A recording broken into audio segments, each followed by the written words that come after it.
Hello guys, हम आज हम पढ़ेंगे vapour pressure chapter number 2 solution chapter का केमिस्ट्री 12th का। स्टार्ट करते हैं।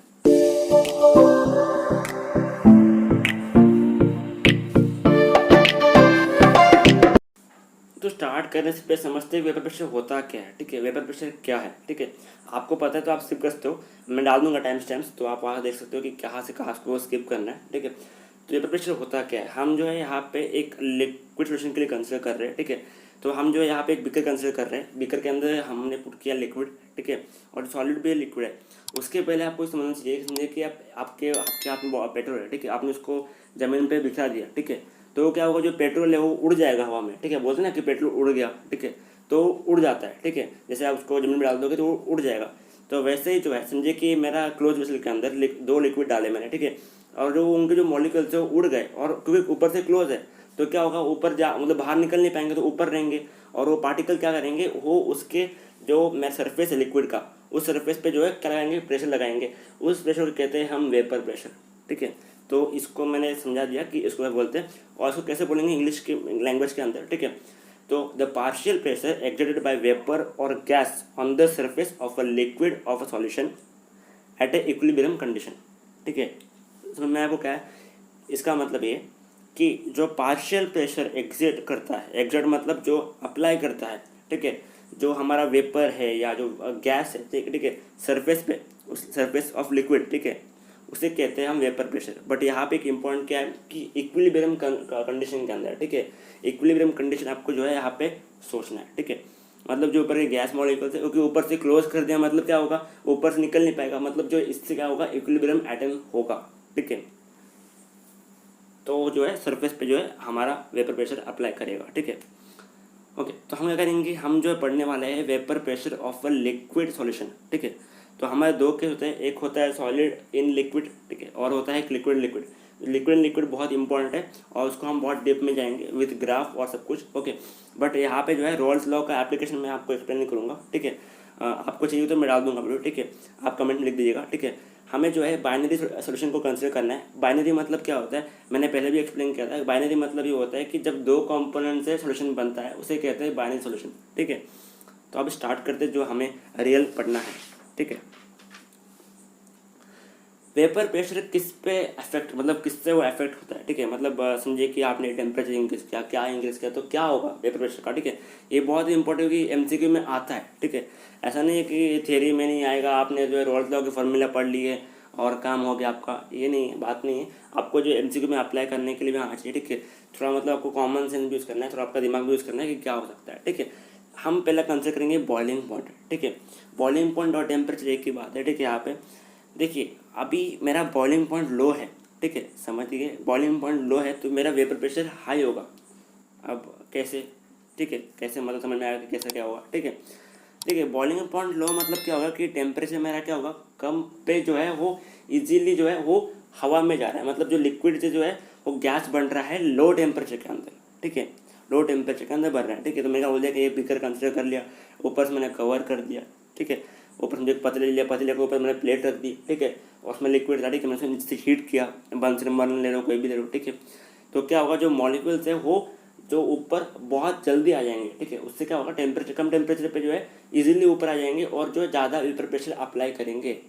मैं आपको क्या बोला मैंने, इसका मतलब ये कि भाई मेरा लो टेम्परेचर के अंदर ही जो है बहुत सारे मॉलिक्यूल जो है, पार्टिकल जो है ऊपर चलेगा गैस के फॉर्म में। ज़्यादा मॉलिक्यूल क्या करेंगे, ज़्यादा जो है प्रेशर अप्लाई करेंगे सरफेस पे, इसलिए क्या होगा, मेरा बॉइलिंग पॉइंट जब लो होगा तो मेरा वेपर प्रेशर क्या होगा, हाई होगा। ठीक है, अब चलते टेम्परेचर। ठीक है, समझिए मैंने टेम्परेचर को मैंने इंक्रीज़ किया। ठीक है, टेम्परेचर को मैंने इंक्रीज़ किया तो मेरा वेपर प्रेशर भी इंक्रीज़ होगा। ठीक है, वेपर प्रेशर भी क्या होगा, इंक्रीज़ होगा।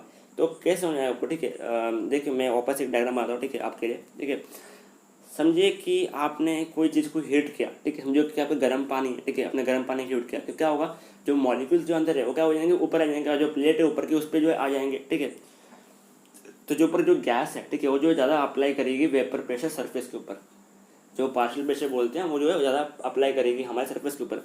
इसलिए जो है टेम्परेचर जब इंक्रीज करेंगे तो वेपर प्रेशर इंक्रीज होगा।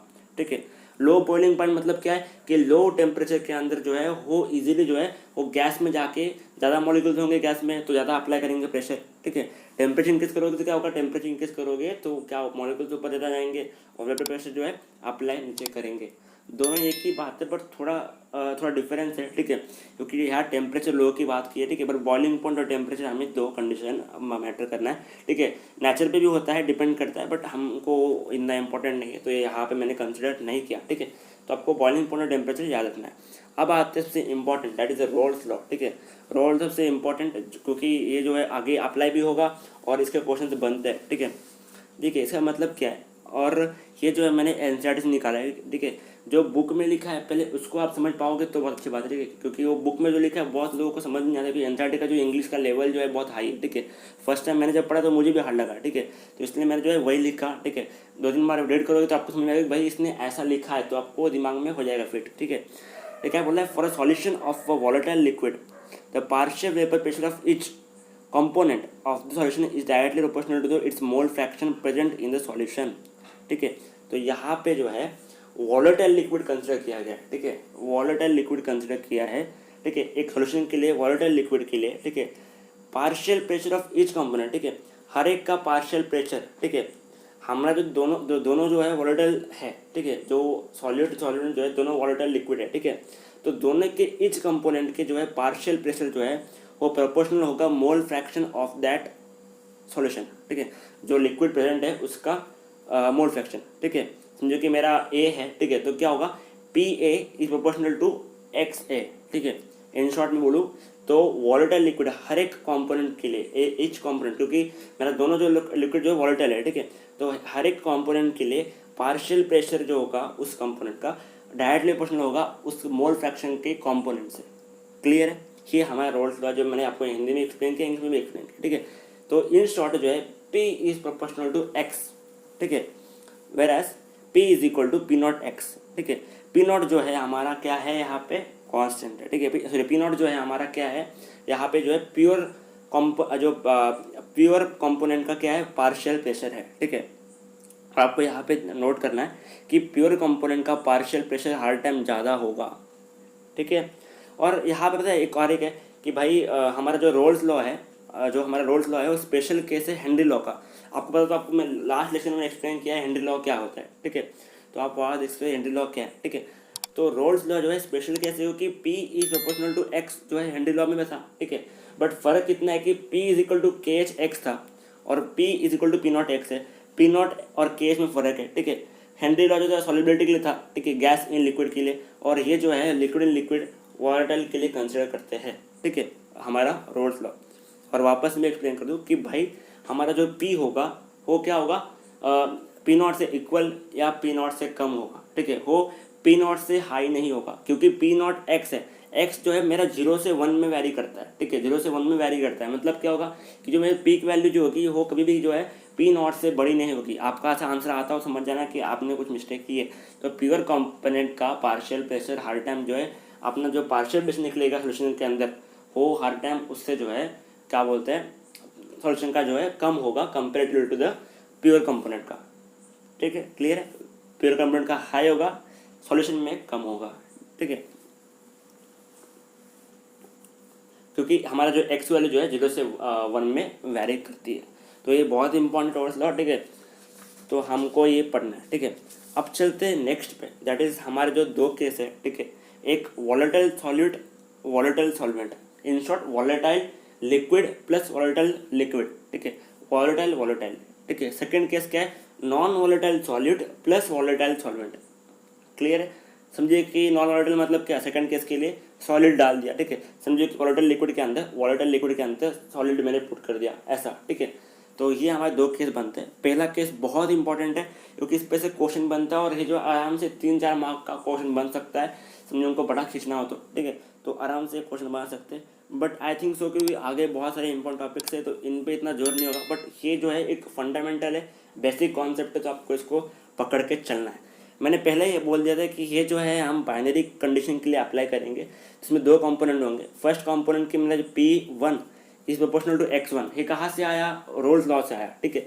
तो P1 is equal to P1 naught X1, ठीक है। P1 नॉट क्या है हमारा प्योर अपना जो फर्स्ट कंपोनेंट का जो है पार्शियल प्रेशर है, ठीक है, प्योर का, ठीक है। सेकंड कंपोनेंट के लिए क्या होगा, P2 is proportional to X2, ठीक है, तो P2 is equal to P2 naught X2, ठीक है।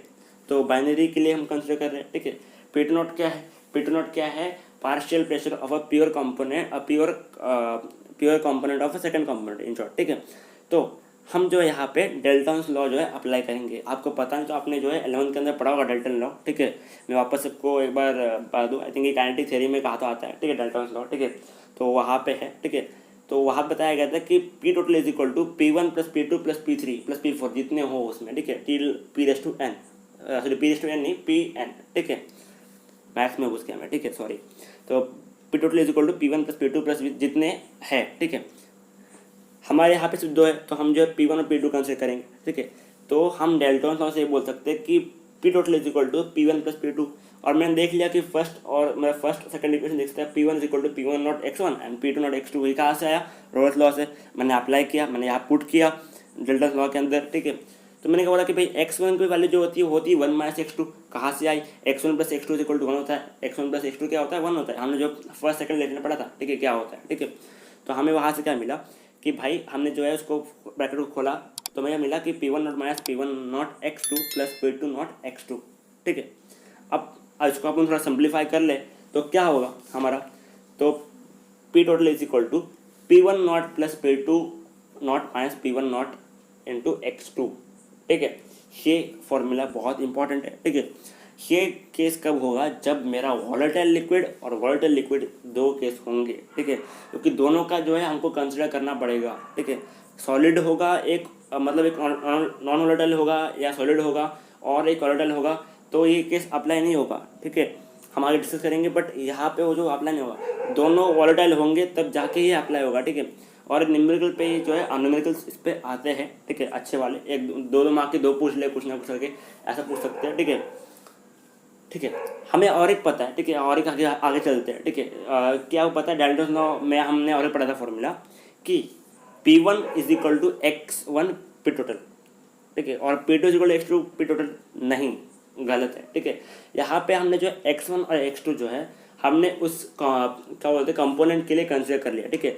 बट हमें जो है यहाँ पे वेपर फेज के लिए कंसिडर करना है, हमें जो है वेपर फेज के लिए, यहाँ बहुत सारे मिस्टेक करते हैं, इसलिए मैंने यहाँ मिस्टेक की आपको यहाँ पे समझने के लिए कि आप समझ जाओ। यहाँ पे जो है P1 is equal to Y1 P total होगा। यहाँ जो मेरा ये जो है वो mole fraction of vapour phase है, ये Y1 Y2 जो है mole fraction of vapour phase है, ठीक है। याद रखना, ये आप बहुत मिस्टेक करते हैं, लोग बोलते हैं कि भाई उन्होंने मोल फ्रैक्शन पूछा है बट मोल फ्रैक्शन तो दे दिया है तो निकालने की जरूरत नहीं है, मतलब लोग ऐसे ट्विस्ट करने के क्वेश्चन पूछ रहे, नहीं ऐसा नहीं है, उन्होंने पूछा है वेपर फेज का मोल फ्रैक्शन जो आपको ये ऐसा फॉर्मूले से फाइंड करना पड़ता है, ठीक है। तो P1 is equal to Y1 P total and P2 is equal to Y2 P total, ये जो डेल्टन लॉ में आपने पढ़ा होगा, ठीक है, वहाँ पे जो है वहाँ पे आया है, ठीक है। समझिए कि भाई अपने पास जो है बीकर है, ठीक है, आप मतलब क्या समझना कि भाई P टोटल के अंदर क्यों क्या बोलते हैं कम होता है प्रेशर, ठीक है। समझिए कि भाई मेरा एक बीकर है और दूसरे बीकर में जो है मेरा लिक्विड पुट किया गया है, ठीक है। तो मैंने देखा कि भाई पहले लिक्विड में क्या किया, मेरा P1 था, ठीक है, उसका इसका क्या बोलते हैं पार्शियल प्रेशर, ठीक है, और P1 नॉट जो है प्योर कंपाउंड का था, ठीक है। जब मैं दोनों को पुट किया साथ में, ठीक है, दोनों लिक्विड को जब मैंने पुट किया एक कंटेनर के अंदर, तो मैंने क्या देखा, तो उस पर हमको जो है अभी थोड़ा टिप्पणी देखनी है, ठीक है। तो यहाँ पे जो है हम अभी ग्राफ क्रिएट करने के लिए जा रहे हैं, ठीक है। तो यहाँ पे मुझे यही एक्सप्लेन करना है कि आपको जो है अभी यहाँ पे जो है P2 नॉट को ग्रेटर दैन P1 नॉट करना है। मतलब क्या कि आपका जो partial pressure of second component जो है वो ज़्यादा होगा partial pressure of first component. यहाँ पे एक ट्विस्ट है कि प्योर कंपोनेंट के, ठीक है, प्योर कंपोनेंट के लिए है तो ऊपर जो है नॉट आएगा, ठीक है, P2 not greater than P1 not जो है यहाँ पे आएगा, ठीक है। समझिए आपने X2 को जीरो किया है, बहुत इंपॉर्टेंट है, ठीक है। अभी जो आपको ऊपर इक्वेशन जो हमने फाइंड की है, ठीक है, उस पर देखते हैं। X2 को जीरो किया तो मैं कह सकता हूँ कि P total is equal to P1 naught, क्योंकि मेरा X2 जीरो का मतलब क्या है, P2 माइनस P1 का मतलब कोई मतलब ही नहीं है, ठीक है। तो क्या होगा, PT is equal to P1 naught, clear है। और जब मैंने X2 को 1 पुट किया तो देख सकते क्या होगा, P1 naught plus P2 naught minus P1 naught, तो P1 नॉट कट हो गया, तो PT is equal to P2 naught हो गया। PT मतलब P टोटल मैं यहाँ पे बोल रहा हूँ, ठीक है। अब चलते ग्राफ के ऊपर, ठीक है, ग्राफ बहुत इंपॉर्टेंट है और आता है, ठीक है, एग्जाम में।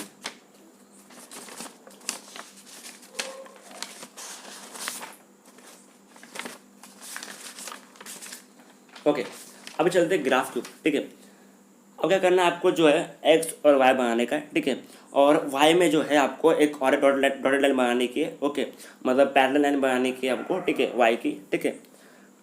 तो हमें जो है ऐसा एक ग्राफ तैयार करना है। एक्स एक्सिस पे आएगा मोल फ्रैक्शन ऑफ x2, ठीक है, क्योंकि हमारा जो इक्वेशन था वो क्या था, P T is equal to P one naught plus P two naught minus P one naught into x2। मैंने x2 को चेंज कर रहा था, ठीक है, मैंने यहाँ पे x1 पे चेंज नहीं किया, इसलिए मैंने x2 को x पे लिया है, x एक्सिस पे लिया है, ठीक है। तो मोल फ्रैक्शन ऑफ x2 को लिया, तो मेरा लेफ्ट में क्या होता है, जीरो होता है हर टाइम, तो मैंने x2 को जीरो पुट किया, x2 को 1 पुट किया। हमें पता है कि x1 प्लस x2 क्या होता है, 1 होता है। तो उसके हिसाब से क्या होगा कि मेरा जो लेफ्ट साइड पे जो मेरा यहाँ पे है, ठीक है, वो एलएचएस में, मतलब एलएचएस में क्या बोल रहा हूँ मैं, मैथ्स में वापस घुस रहा हूँ, ठीक है। जो मेरा लेफ्ट में है, ठीक है, तो वहाँ क्या होगा, x2 जीरो है तो मेरा x1 क्या होगा, 1 होगा। और राइट में क्या होगा, x2 1 है तो मेरा x1 क्या होगा, जीरो होगा, ठीक है। तो मेरा क्या, मैंने यहाँ पे जो है पैरेलल लाइन बना दी वाई में, ठीक है, हमारे इजी करने के लिए, ठीक है, क्योंकि हमारा जो जहाँ पे मेरा x2 का 1 है वहाँ पे आपको जो है पैरेलल लाइन क्रिएट करनी है वाई एक्सिस से, ठीक है। ओके, अब हमने पहले ही कहा था कि P2 not is greater than P1 naught, ठीक है, आपको पता हो तो P2 नॉट को है हमने P1 नॉट से ग्रेटर देन कंसिडर किया है, ठीक है। इसलिए जो है देख सकते P T is equal to P1 naught plus P2 naught minus P1 naught, ठीक है। P2 नॉट बड़ा है P1 नॉट से, ठीक है। अब देखिए समझिए, मैंने x2 को जीरो पुट किया, आपको मैंने पहले भी एक्सप्लेन किया तो आपस में एक्सप्लेन कर दूं। तो x2 को मैं जीरो पुट किया, क्या होगा, मेरा P T is equal to P1 naught हो जाएगा, क्योंकि मेरा P2 naught minus P1 not क्या हो जाएगा, वो जीरो हो जाएगा, तो उसका कोई यूज़ नहीं, तो हो गया, वो जीरो हो गया, ठीक है। तो P T is equal to P1 naught हो गया, और हमें पता है कि P1 नॉट की वैल्यू क्या होगी, कम होगी P2 नॉट से, ठीक है। मैंने x2 क्या किया, मैंने x2 की वैल्यू 1 पुट की, ठीक है। तो जैसे हम ग्राफ बनाते हैं वैसे ही ग्राफ में से तैयार करें, आपने बताया, अपने पास इक्वेशन पड़ी, अपने पास वैल्यू पड़ी है, हम पुट कर रहे हैं। तो हमको P2 नॉट की वैल्यू क्या मिल गई, PT की वैल्यू मिल गई P2 naught at x2 is equal to 1 value पे, ठीक है। तो हमें पता है कि P2 नॉट की वैल्यू क्या है, P1 नॉट से ग्रेटर है, ठीक है। तो मेरा क्या होगा, वो जो P2 नॉट जो है वो ऊपर आएगा P1 नॉट से, ठीक है। बहुत लोग ये भी कंसिडर है कि भाई P1 नॉट ऊपर आएगा नीचे आएगा, ठीक है, बट आपको एक कंसिडर करना है कि मेरा इक्वेशन क्या है, PT is equal to P1 naught plus P2 naught minus P1 naught into x2, ठीक है। तो P2 नॉट मेरा ग्रेटर है, इसलिए मेरा जो P2 ऊपर आएगा, P1 नीचे आएगा, ओके। x2 को कंसिडर कर रहे हैं x एक्सिस पे, इसलिए जो है x एक्सिस पे जो है मोल फ्रैक्शन ऑफ x2 आपको कंसिडर करना है, क्योंकि मेरे इक्वेशन में मैंने हो रखा है, ठीक है। तो आप जो है लाइन ज्वाइन कर दोगे P1 नॉट और P2 नॉट से, ठीक है। जो लाइन ज्वाइन होगी उसे कहेंगे हम P टोटल, जो था हमारा Dalton's law, that is P1 plus P2।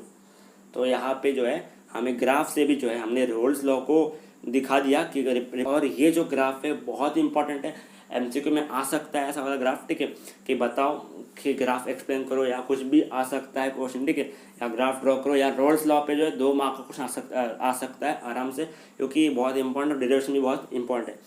तो डेल्टन्स लॉ से हमें मिला P1 is equal to Y1 P total, ठीक है, ये एक केस हुआ, ठीक है। और हमको मिला दैट इज रोल्स लॉ से मिला हमें PT is equal to P1 naught plus P2 naught minus P1 naught into x2, ठीक है। और यहाँ पे जो है P हमारा प्रोपोर्शनल है x से, that is our Raoult's law, P is equal to P naught x कर दिया मैंने, तो ये कहानी हो गई वोलेटाइल के लिए, ठीक है। अब रुको अभी जो है केस 2 बाकी है, ठीक है। केस 2 जो है इतना इंपॉर्टेंट नहीं है, ठीक है, बट हम करेंगे, ठीक है।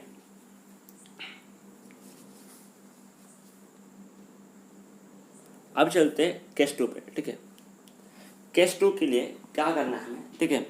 अभी जो है हमें नॉन वॉलेटाइल सॉल्यूट पकड़ना है, ठीक है, और वॉलेटाइल जो है सॉल्वेंट पकड़ना है, ठीक है। नॉन वॉलेटाइल सॉल्यूट और वॉलेटाइल सॉल्वेंट पकड़ना है, ठीक है। अब हम एक कंसिडर करते हैं, ठीक है, हम एक कंसिडर करते हैं कि ये बीकर है, ठीक है। बीकर के अंदर क्या किया मैंने क्या किया, एक लिक्विड लिया, ठीक है, सॉल्वेंट लिया, पूरा प्योर कंपोनेंट लिया, ठीक है। अब क्या किया, उसमें मैं सॉल्यूट पुट किया, जो समझे सॉलिड है, ठीक है। अब वो क्या होगा, जो सॉलिड या नॉन वॉलेटाइल जो भी है चीज़, ठीक है, वो जो है, वो जो ऊपर की जो सरफेस है उस पर जो है वो जमा हो जाएगा। समझिए कि मेरे सरफेस पे 100 मॉलिक्यूल थे, वो अभी नॉन वॉलेटाइल सॉलिड पुट करने के बाद या सॉलिड पुट करने के बाद वो 70 या 80 हो गए, एग्जाम्पल के लिए 100 थे और 80 हो गए। तो जो गैस बाहर निकलेगी, ठीक है, क्योंकि आपको बताया पहले में कि गैस जब बाहर निकलेगी, ठीक है, वो कम निकलेगी, जो है कम निकलेगी। तो किस पे डिपेंड करेगी, थोड़ा दिमाग लगाए, किस पे डिपेंड करेगी हमारे सॉल्वेंट के ऊपर, ठीक है। तो यहाँ पे जो है हमारा दो केस नहीं बनेंगे, फर्स्ट सेकंड ऐसा कोई केस नहीं बनेगा। जो मेरा जो सेकंड कंपोनेंट है वो जो मेरा नॉन वोलेटाइल है, ठीक है, तो मेरा एक ही कंपोनेंट जो है वो हवा में जाने वाला है, ठीक है, जो गैस में जाने वाला है, ठीक है। इसलिए जो है हमारा P1 is proportional to X1। Clear है, P1 is proportional to X1 यहाँ पे हम कंसिडर करेंगे, ठीक है। तो हम बोला P1 is equal to P1 naught X1, ठीक है। तो हमारा जो है ये भी जो है केस हो जाता है, ठीक है। इसको हम डीप में एक्सप्लेन करेंगे नेक्स्ट, जहाँ पे हम पढ़ते हैं रिलेटिव वेपरिंग प्रेशर, ठीक है। वो बहुत इंपॉर्टेंट क्वेश्चन है, वहाँ से क्वेश्चन निकलता है, ठीक है, और वो आपको सही से पढ़ना है, उस पर क्वेश्चन प्रैक्टिस करनी है, ठीक है। वो हम पढ़ेंगे नेक्स्ट लेक्चर पे, तो वहाँ पे अच्छे से एक्सप्लेन होगी, वहाँ पे जो है थोड़ा और डीप में घुसेंगे, ठीक है। तो वहाँ अभी जो ग्राफ भी इसको एसेंबली से वैसे ही करना है, ठीक है। मोल फ्रैक्शन को रखना है एक्स एक्सिस पे, वाई को रखना है हमें वेपर प्रेशर में, ठीक है। तो वाई पे क्या होगा वेपर प्रेशर, और इसमें एक्स पे क्या होगा मोल फ्रैक्शन। जैसा अपना बनता है ग्राफ ओम्स लॉ का, वैसा बनता है ग्राफ, है ना, ओम्स लॉ पता है आपको, ठीक है। तो वैसा जो है अपना ग्राफ बनेगा, स्ट्रेट लाइन बनेगी, ठीक है, इंक्लाइन स्ट्रेट लाइन बन जाएगी, तो वो हमारा ग्राफ बन जाएगा। और हम जो है रिलेटिव वेपरिंग प्रेशर जब पढ़ेंगे तब हम जो है इसको डीप में अंडरस्टैंड करेंगे किस तरह से आपको ये पढ़ना है। अब एक क्वेश्चन ले लेते हैं, ठीक है, और समझ लेंगे किस तरह से करना है, ठीक है, क्योंकि यहाँ से प्रैक्टिस करना जरूरी है, ठीक है। तो मैंने इधर एक एग्जाम्पल ही कंसिडर किया है, ठीक है, एक एनसीईआरटी एग्जाम्पल ही कंसिडर किया है, ठीक है। तो ये भी इंपॉर्टेंट है, बट यहाँ पे जो है फर्स्ट केस जो है बहुत इंपॉर्टेंट है। सेकंड केस से जो रिलेटिव वेपरिंग क्वेश्चन आता है, ठीक है, बट आपको जो बेसिक कॉन्सेप्ट नहीं भूलना है कि P1 is equal to P1 naught into X1। क्यों? क्योंकि जो मेरे जो 100 मॉलिक्यूल थे एग्जाम्पल के लिए, तो वो 80 हो गए, इसलिए जो मेरे वेपर प्रेशर भी क्या कम हो जाएगा, ठीक है ना। तो जो है सॉल्वेंट पे डिपेंड करता है, ठीक है। तो आपको क्या करना है, आपको जो है आपको एग्जाम्पल एक्सरसाइज मैंने हर टाइम बोलता हूँ आपको यही प्रैक्टिस करनी है, इंटेक्स क्वेश्चन प्रैक्टिस कर लो, ठीक है, इनफ है, ठीक है, और कोई एक्स्ट्रा बुक की जरूरत नहीं है। अब चलते हैं भाई एक क्वेश्चन पे, ठीक है, जो एक एनसीईआरटी का एग्जाम्पल है, ठीक है, मैं पहले ही क्लियर कर दूँ, ठीक है। आई थिंक सो उसके जब वो टॉपिक खत्म होता है उसके बाद का एक एग्जाम्पल है, ठीक है। तो क्या कहते हैं हमें, देखिए ये जो है 3 से 4 मार्क के लिए आ सकता है, क्योंकि इसमें जो दो क्वेश्चन पूछे गए हैं, ठीक है, जिसे 3 to 4 मार्क के लिए आ सकता है।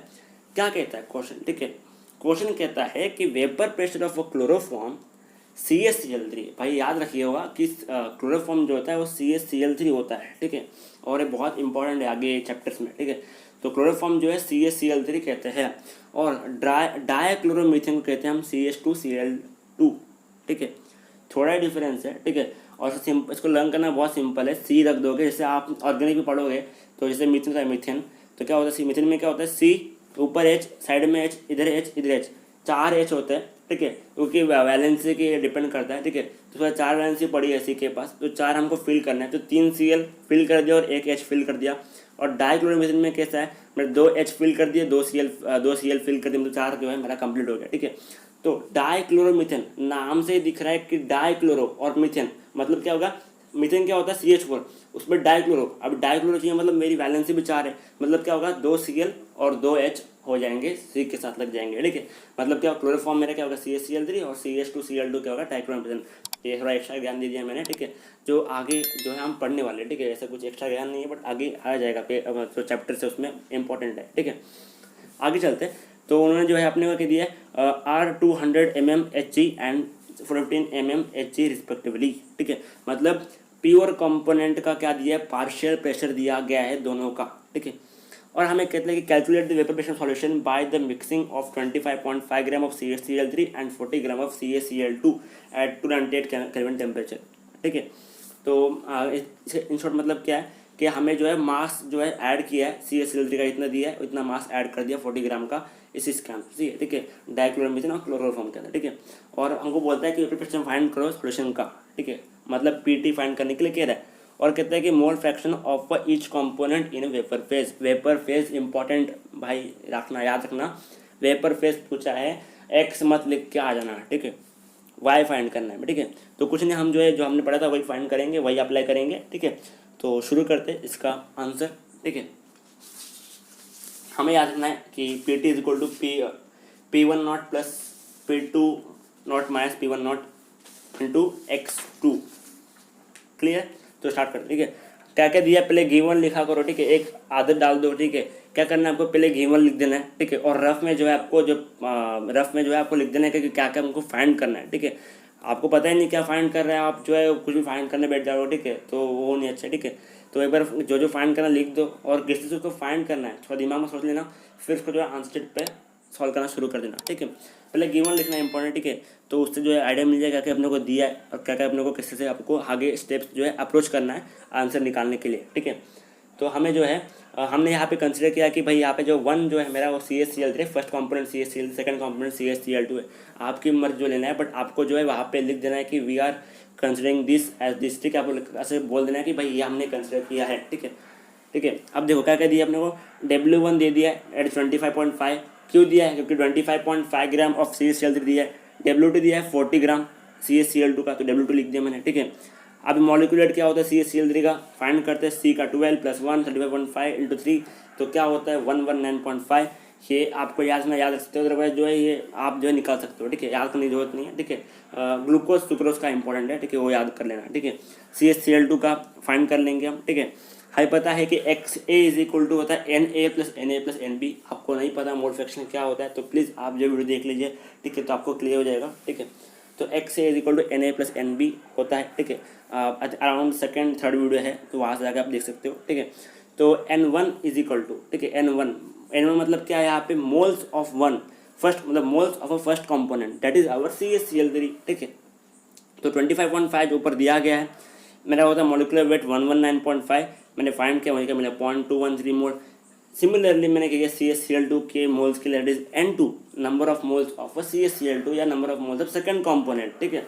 40 ग्राम दिया गया है, मेरा होता है मॉलिक्यूलर वेट 85 ग्राम पर मोल, ठीक है। तो 0.47 मोल्स हमारा N2 में, तो हमें N1 और N2 मिल गया, ठीक है। अभी जो है हम X1 और X2 फाइंड कर लेंगे।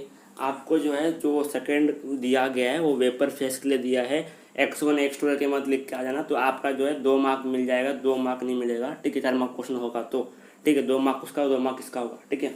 तो आपको जो X1 फाइंड करना है, दैट इज N1/N1 + N2।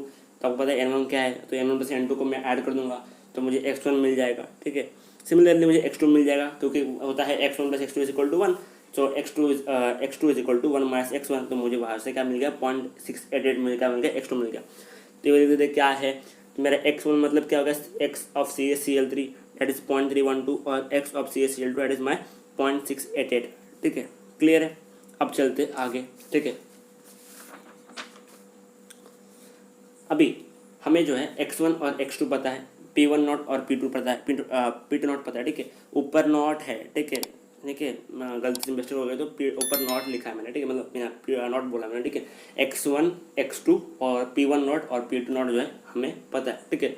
पता है फॉर्मूला क्या होता है, PT = P1 not + P2 not - P1 not × X2, ठीक है, पता है, अपना फॉर्मूला पता है, फाइंड इट, ठीक है, क्योंकि अपने को X2 मिल गया है, अपन ने इतना माथा पची अभी जो इतना एक पेज वेस्ट किया और X1 और X2 वैल्यू फाइंड करने के लिए किया, ठीक है। तो अभी हमको पता लगा कि X2 क्या है, तो विल अप्लाई, ठीक है, क्योंकि हम लोग को P1 नॉट दिया गया ऊपर, CaCl दिया गया है अराउंड 200 mm ऑफ Hg और 415 mm ऑफ Hg, ठीक है, तो हमें वहाँ से मिल जाएगा। तो हम यहाँ पे अप्लाई करेंगे, PT = ये जो फॉर्मूला है हमारा, ठीक है। तो हमें वहाँ से क्या मिलेगा, हमें क्या मिलेगा, मैं वापस कंफर्म कर लूँ X2 मेरा क्या है, तो मेरा जो X2 है 0.688 है, ठीक है, ओके। तो X2 मतलब 2 में सेकंड कंपोनेंट कौन सा है, CH2Cl2, ठीक है, सॉरी CHCl2, ठीक है, CH2Cl2 है, ओके।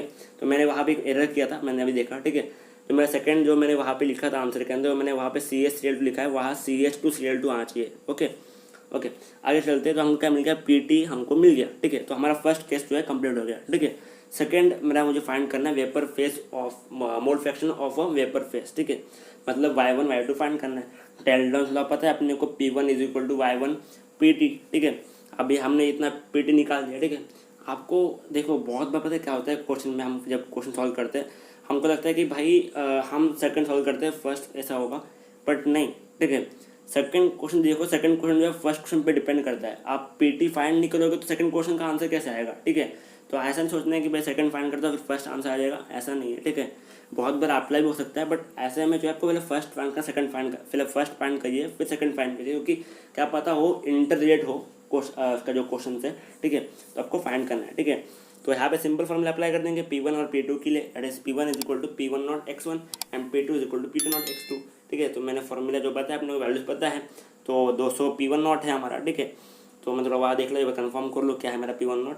और हाँ, 1 में CH Cl3 और सेकेंड जो है CH2Cl2 है, CHCl2 नहीं है, ठीक है। तो मैं वहाँ मैंने एरर किया, ठीक है, मैं वापस से कंफर्म कर दूँ, एग्जाम में मिस्टेक मत करना, ठीक है।